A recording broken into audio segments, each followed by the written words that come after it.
Eu vou dar alguns sinais para vocês aqui, alguns indícios que me mostram que agora, mais do que nunca na história, o mundo está política e socialmente preparado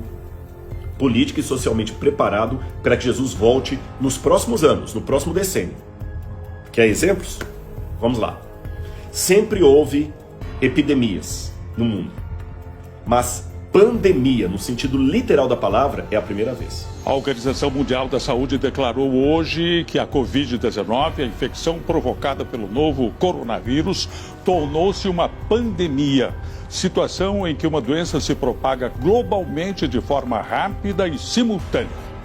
Eu sei que alguém pode falar, Rodrigo, desculpa, fala bobagem, não, eu sou médico, há outras pandemias registradas na história, você não fala do que você não sabe.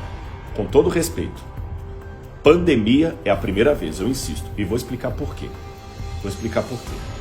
Eu já lecionei história, e a gente falava da Primeira e Segunda Guerra Mundial.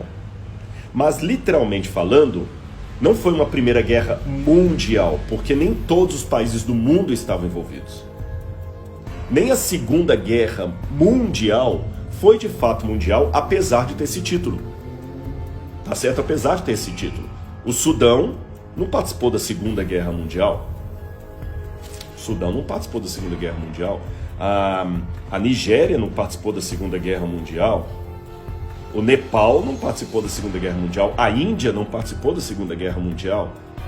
Então a Segunda Guerra Mundial, aliás, ela foi ambientada na Europa. Então a Segunda Guerra Mundial não foi de fato mundial.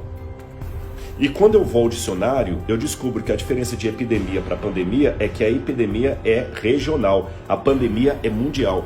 E pela primeira vez na história eu tenho uma tragédia que é de fato mundial. Não houve um país que ficou sem usar máscara. Não houve um país que ficou numa situação confortável que dispensasse o uso da vacina ou dos remédios. O Irã está tendo a crise do Covid e a África do Sul também. E o Afeganistão também, e o Iraque também, e Israel também, Estados Unidos também, Luxemburgo também, países ricos, países pobres, países inimigos, todo mundo está aqui. O discurso é para todos. Agora a gente está falando assim, pois é, gente, o ebola que aconteceu lá na África. Não, eu estou falando do Covid que aconteceu na minha rua. Ou seja, agora eu estou falando de uma pandemia literal. Segunda coisa que é característica desse mundo. Agora, pela primeira vez na história, está se desenhando uma ideia de uma economia mundial. Por mais que os de esquerda não gostem dos de direita, os de direita não apreciem os de esquerda, não gostem também, por mais que uns prefiram o presidente Trump, por mais que outros prefiram o Biden, por mais que alguns sejam católicos, outros protestantes, por mais que alguns sejam muçulmanos e outros judeus, não interessa. Ainda que o Irã queira odiar Israel e tenha o domínio do petróleo junto com a Arábia Saudita, não interessa. Ou o mundo unifica a economia dele ou vai rachar.